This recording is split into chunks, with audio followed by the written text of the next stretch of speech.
എൻ്റെ എല്ലാ കൂട്ടുകാർക്കും നമസ്കാരം. ഞാനിപ്പോഴേ നമ്മുടെ എരുമേലിയിൽ അഞ്ചുകുഴി എന്ന് പറഞ്ഞ സ്ഥലത്താണ് നിൽക്കുന്നത്.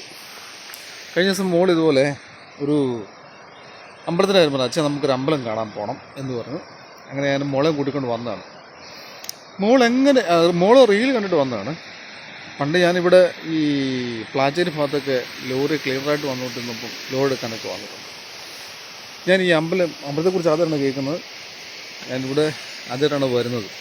പക്ഷെ കണ്ടു കഴിഞ്ഞപ്പോൾ ഒരു രക്ഷയില്ല കേട്ടോ. ഇവിടെ ഇപ്പോൾ നല്ല ഇവിടെ കാണുന്ന ചെറിയൊരു പ്ലാന്റേഷനാണ്.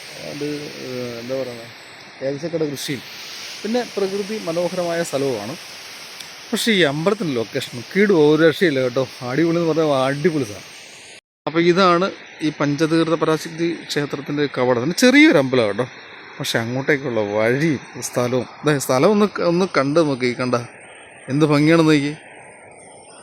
ഇനിയിപ്പോൾ നമുക്ക് പതുക്കെ അങ്ങോട്ടേക്ക് പോകാം കേട്ടോ. മോൾ എനിക്ക് വേണ്ടി അവിടെ വെയിറ്റ് ചെയ്യുന്നുണ്ട്. ഇതാണ് ഈ അമ്പലത്തിലേക്ക് ഇറങ്ങി പോകുന്ന ചെറിയ വഴി ഇത് കേട്ടോ. വലിയ തിരക്കൊന്നുമില്ല, വളരെ ചെറിയൊരു ക്ഷേത്രമാണ്. പക്ഷേ ഒരു ചെറിയ അരുവൊക്കെ ഒഴുകുന്നുണ്ടേ. നിങ്ങൾ നോക്കി, ഇത് എന്താ ഭംഗിയെന്ന് നോക്കി.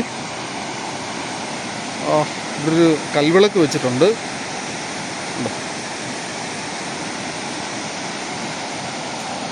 ഓ, വല്ലാത്തൊരു ആംബിയൻസാണ് കേട്ടോ. അതുകൊണ്ട് ആ കാണാണ് അമ്പലം കേട്ടോ. ഒരു രക്ഷയില്ലെന്ന് പറഞ്ഞാൽ ഒരു രക്ഷയില്ല.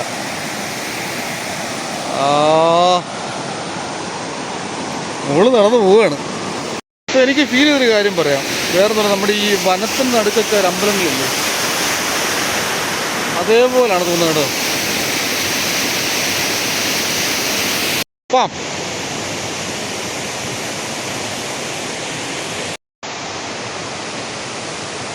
വാഴക്കൃഷിയും കാര്യങ്ങളൊക്കെ ഉണ്ട് കേട്ടോ. അങ്ങനെ നടന്ന് നമ്മൾ അവസാനം അമ്പലത്തിനടുത്ത് ആ കാണുന്നതാണ് അമ്പലം. അതിന് മുന്നിലൂടെയാണ് ഈ അരുവി ഒഴുകുന്നത്. ഈ അരുവി കടന്ന് വേണം നമുക്ക് അപ്പുറത്തേക്ക് പോകാനായിട്ട്. ഹലോ, അങ്ങനെ അമ്പലത്തിൽ കയറി തൊഴുത് ഇറങ്ങി. ഇപ്പോൾ ഇവിടെ ഫോട്ടോ എടുക്കരുത്, വീഡിയോ എടുക്കരുതെന്നൊക്കെ ബോർഡുള്ളത് കൊണ്ട്, ഇതാ നോക്ക്, ബോർഡുള്ളത് കൊണ്ട് നമ്മളത് പാലിക്കാൻ ബാധ്യസ്ഥനാണ്. അതുകൊണ്ട് അവിടെ കയറി വീഡിയോ എടുക്കുകയൊന്നും ചെയ്തില്ല. എന്നാലും നമുക്ക് പുറത്തെ കാഴ്ചകൾ കാണാം. അടിപൊളി എന്ന് പറഞ്ഞാൽ അടിപൊളി കേട്ടോ, ഒരു രക്ഷയില്ല. നല്ല കീടുന്ന ആംബിയൻസാണ്. പിന്നെ ഈ ഒരു അമ്പലത്തിൻ്റെ പ്രത്യേകത എന്ന് പറഞ്ഞാൽ ഇവിടെ പഞ്ചപാണ്ഡവർ വരികയും പരാശക്തിയെ തപസ് ചെയ്താണെന്ന് ഇവിടെ അങ്ങനെ ഒരു ഐതിഹ്യമുണ്ട്. പ്രത്യക്ഷപ്പെടുകയും ചെയ്യുന്ന ഒരു ഐതിഹ്യമുണ്ട്. ഐതിഹ്യത്തിൻ്റെ വിശ്വാസത്തിൻ്റെ പുറത്താണ് ഇവിടെ പൂജയും കാര്യങ്ങളൊക്കെ നടക്കുന്നത്. ആ ഒരു വിശ്വാസമാണ് ആൾക്കാർ ഇങ്ങോട്ട് വരാനുള്ള കാരണം. എനിവേ, നമുക്ക് പരിസരം കാര്യങ്ങളൊക്കെ കാണും. ഇവിടെ വീഡിയോഗ്രാഫി ഒന്നും പറ്റത്തില്ലാത്തതുകൊണ്ട് നമ്മളത് ശ്രമിക്കുന്നില്ല. നോക്കാം.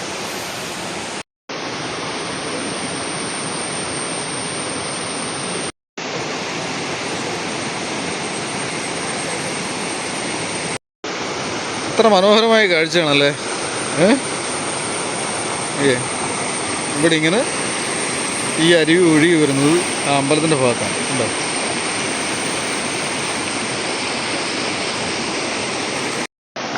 അങ്ങനെ ഒരുപാടൊന്നും നമുക്ക് പറയാനില്ലെങ്കിൽ പോലും പക്ഷെ ഒരു പ്രത്യേക ആംബിയൻസാണ് ഇവിടെ കേട്ടോ. ഒരു രക്ഷയില്ല. അതായത് എനിക്ക് വല്ലാണ്ട് ഇഷ്ടം. ഒന്ന് തിരക്ക് കുറവാണ്. പിന്നെ ഇവിടെ സന്ധ്യാനേരങ്ങളിൽ ഭയങ്കര തിരക്കാണെന്നാണ് തിരുമേനി പറഞ്ഞത്. അത് പറഞ്ഞാൽ നമുക്ക് അടുത്ത് നിൽക്കാൻ പോലും പറ്റാത്ത രീതിയിലുള്ള തിരക്കുകളാണ്. അന്യ സംസ്ഥാനത്തു നിന്നും ഒക്കെ ആൾക്കാർക്ക് ഇവിടെ വരുന്നുണ്ടെന്നാണ് പറയുന്നത്. എനിവേ, ഏതായാലും ഇവിടെ വരാൻ കഴിഞ്ഞാൽ വളരെയധികം സന്തോഷമുണ്ട്. കാരണം ഒരു പ്രകൃതിയുടെ ഒരു പ്രത്യേക ഭംഗി അത് പറഞ്ഞറിയിക്കാൻ പറ്റത്തില്ല കേട്ടോ. തന്നെയല്ല, ഇപ്പം തിരക്ക് കുറവാണ്, നമുക്ക് ആ പ്രകൃതി ഭംഗി ശരിക്കും ആസ്വദിക്കാൻ പറ്റിയിട്ട്. അങ്ങനെ ഇവിടുന്ന് ഞങ്ങൾ പതുക്കെ വീട്ടിലേക്ക് പോവുകയാണ്. ഏതാണ്ട് ഒരു മണിക്കൂറുള്ള ഒരു മണിക്കൂറുള്ള യാത്രയുണ്ടായിരുന്നു. ഒരു കാട്ടിനകത്തൂടെയൊക്കെയാണ് ഞങ്ങൾ വന്നത്.